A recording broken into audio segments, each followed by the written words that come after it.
السلام عليكم ورحمة الله وبركاته. وأنا سامي محمد مسلم خالد استوديوك أكيد كان سومالي وين waxaan rabaa inaan ka hadlo arrin maalmahan dhan social media haweeneysa isku haysteen oo aniga iga hadlayso oo ku saabsan sababta uu u baaqday programka lagu yiraahdo Somali International Fashion Show aniga uga baaqday. waxaan rabaa inaan sida saxda ah oo Ilaahay inoo geeyay inaan uga hadlo oo aan ku jirin maxaa la isha been aan ku jirin maxaa la isha daboolnaan kale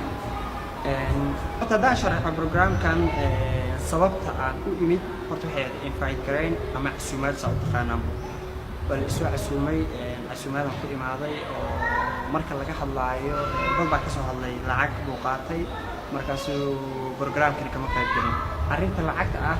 wax la yiraahdo lacag horta marka hore kuma imaan waxaan ku imaaday casuumaad sharaf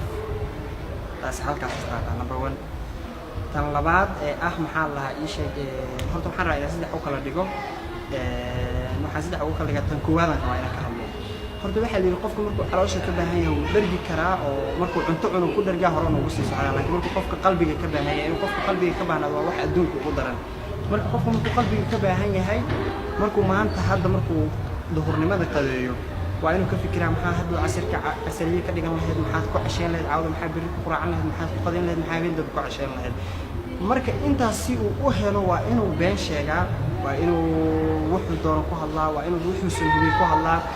inta ka soo hadashay programkan hadda baaqashada programkan aan ka baaqday qof ku soo hadla ma jiro wax runa qof ku soo hadlay wax sax maanta oo la hubo iyo wax meesha ka dhacay qof ku soo hadla horta ma jiro.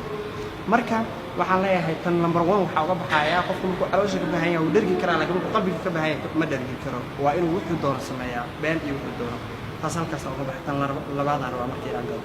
tan labaad waxaan uga hadlayaa arrinta sida saxda ah ee khilaafka ka imaaday sababtay ku dhacday aan ka hadlayo. horta number 1 aniga waxa ii soo diray rag baa casuumaad ii soo diray hadal rageed baan ku soo baxay go'aan rageed baan ku soo baxay go'aan rageed aan meeshan ku imaaday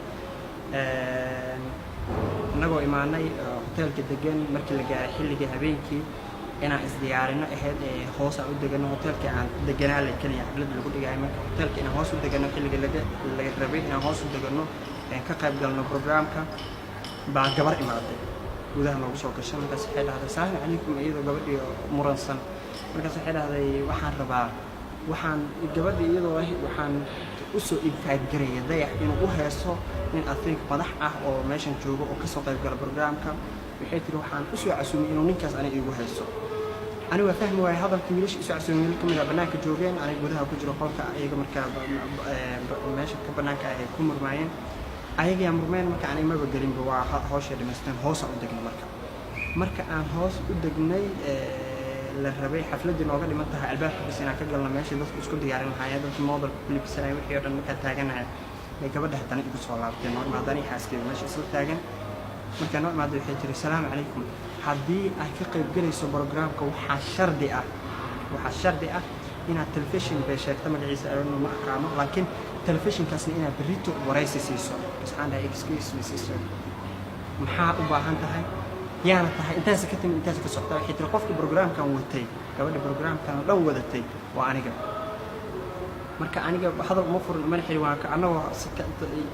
yani jawaabteeda diidan bay isku imaadeen ayaga marka isku iyaga dadka programka watay ee ay isu casuuntay ayaga iskhilaafeen ayaga dagaaleen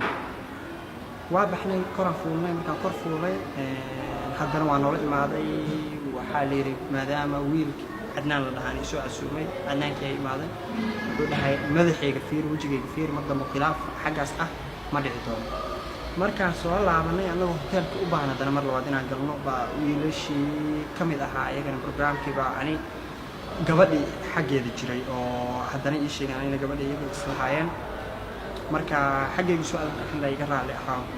waxaan u baahanahay inaan program ka qayb galo marka ha ii soo dhawaaneen oo xaggaas iga tag wiilkii markaas maxaa la ii sheegay anaga iskhilaafnay iyo wiilkii kale aniga soo dejiyaa isu aamurmeen markay murankiiba wuxuu ku dhamaaday inay iyagu inta soo baxaan iskal isku dalbadaan is dagaalaan programka meesha ku dhamaaday qaybta labaad xaggaas uga baxay. marka programka laga hadlaayo waxaan rabaa marka inaan midda saddexaad u gudbo oo beenta ay dadka magaalada wareejinayaan iyo social media iyo YouTube meel walba ay wadaan waxaan rabaa inaan kaas si sax marka uga hadlo ee dadku ka hadlayaan waa arrinta farxiyo saddexaad ku soo gabagabeyn doona horta farxiyan waxaan kaga sheegayaa horta habeenkii ilaahay baa ila ogiyey rasuulkiisa wax beenaan kuma daraayo farxiyo inta aniga sawirka ila galaysay ee iyada inta sawirka la galaysay iyadaaba iga badneenba aniga oo qofba aan ima rabinba iyada dadku dhan ayada sawir la galayeen oo iyada famous kale ahaydba so waxay tiraahdeen gabar baa intay dayax u imaaday ay tiri sawir baa kula galaayo wuxuu yiri dayax intaa marka hore farxiyo intay ka soo qaado horta maanyaradaas iyo aqliyaradaas iyo fudeedkaas iyo hadal daciifnaantaas qof ay ka muuqato oo dhashay oo lagu yaqaano ilaahay kama dhigin oo miyi tan labaad marka arrinta farxiyo ka hadlaysaan farxiyo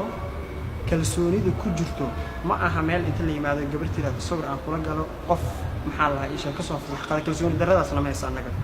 farxiyo waa boqorad sidii boqoradii kale u nooshahay ragga intay meelaha soo fariistaan arrinta farxiyo ka hadlaayo oo aan xishoonin gabar dumaashadood aan hadlin oo aan inay ka hadlaan inay qalad tahay ku hadlaayo farxiyo waa rag yani raggaasi ka hadlaayo waa rag ula nool xaasaskooda sida jaariyada ajnabiga oo guriga uga shaqeysay xaasaskooda ula nool yihiin tan uma baahno hadal waxay nooshaa sida boqoradii nin jecel ay haysataa alxamdulillah waxaasoo dhan kalsoonida ay qabto aan wax walba ka weyn kalsoonidii qabtana heerkaas daciif uma aha inay tiraahdo gabar sawir hal la gelin iyo qof taageerayaasheedana iyadaaba igu dhiirigeliso igu soo dhaweyso tiraahdo teeda kale dadka aniga taageer iyadaba iga jecel yihiin ba aniga oo saxda ah marka assalaamu calaykum waraxmatullahi wabarakaatu waa mahadsantihiin dadka faaniskay ah waxaa hadalkayga kusoo gabagabeynaya oo hadalkan oo dhan aan kusoo afjari doonaa hal eray inaan isticmaashaan wixii sida dayax si qaldan uga hadlaya aragtaan hal eray bilis isticmaal tan anaa keensan qofku markuu caloosha ka baahan yahay wuu dhargaa laakiin markuu qalbiga ka baahan yahay ma dhargaayo thank you